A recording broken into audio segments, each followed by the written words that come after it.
plaisir que nous participons aujourd'hui à la cérémonie officielle de lancement des journées de concertation sur la régulation des communications électroniques, dont l'objectif principal vise à améliorer la régulation afin de garantir un environnement compétitif, favorable à l'innovation au bénéfice du client sénégalais.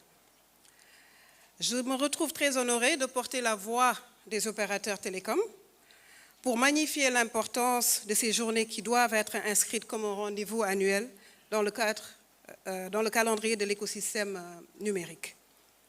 Nous saluons encore une fois la démarche inclusive de la RTP à travers son directeur général, M. Dahiru Thiam, et de toute l'équipe projet et des acteurs pour l'harmonisation des termes de référence en vue d'une organisation et de la réussite de cet événement. Le secteur des communications électroniques participe de manière appréciable à l'économie nationale. Vous savez sans doute que la contribution n'est pas moins de 3% au PIB national et cette contribution est surtout liée à son dynamisme porté essentiellement par des acteurs de l'écosystème qui développent des infrastructures techniques de dernière génération, contribuant ainsi à la réduction de la fracture numérique. Il est important de rappeler que les opérateurs sont toujours à l'écoute des consommateurs qui orientent leur démarche commerciale stratégique. Ainsi, la diversité des offres dominées par les besoins en Internet leur donne plus de choix et de liberté avec un budget de communication flexible.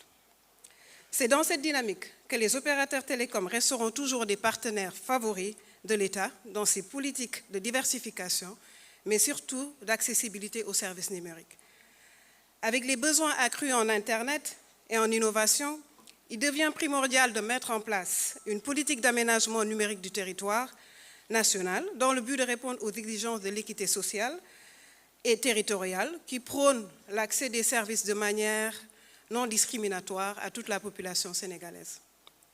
Dans ce cadre, et au vu de l'ambition des opérateurs télécoms de développer les infrastructures techniques pour asseoir une souveraineté numérique nationale, il serait opportun de réfléchir à un allègement de certaines préoccupations du secteur. Je veux nommer par cela la réduction des délais d'autorisation d'installation de la fibre optique, aujourd'hui qui est devenu un besoin, je dirais, primaire en termes de connectivité, aussi bien pour nos sociétés, entreprises, mais également au niveau des ménages. L'accès aux sites avec les collectivités locales, qui devient de plus en plus difficile. L'accès à des sites stratégiques afin de participer à la digitalisation du pays, dont Diamniadio et autres. La revue des frais de fréquence et de numérotation. Les droits de douane sur les équipements télécoms. Le partage des infrastructures afin que ça soit une réalité au bénéfice de tout le monde. En effet, la prise en charge de ces préoccupations majeures pourrait contribuer à créer de la valeur et surtout permettre plus d'investissements pour mieux servir les consommateurs sénégalais. Ainsi, nous recommandons aussi une profonde réflexion autour de la co-régulation. Je pense que le professeur Sakho a abordé ce sujet dans son keynote. Nous assistons de plus en plus à un usage multiple de la part des consommateurs. En effet, en sus des services télécoms, le téléphone mobile est devenu un outil pour tout ce qui est services digitaux, notamment le mobile money, les OTT, WhatsApp et autres, mais également tout ce qui est contenu digital. Il serait judicieux de penser à une évolution de la régulation des communications électroniques qui pourrait de façon inclusive faciliter la commercialisation et l'usage de tels services dans un environnement plus sain et plus favorable.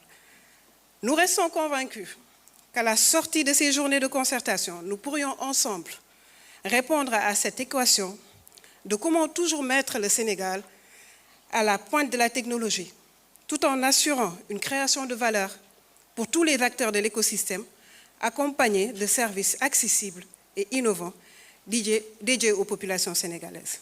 Sur ce, je vous remercie de votre aimable attention.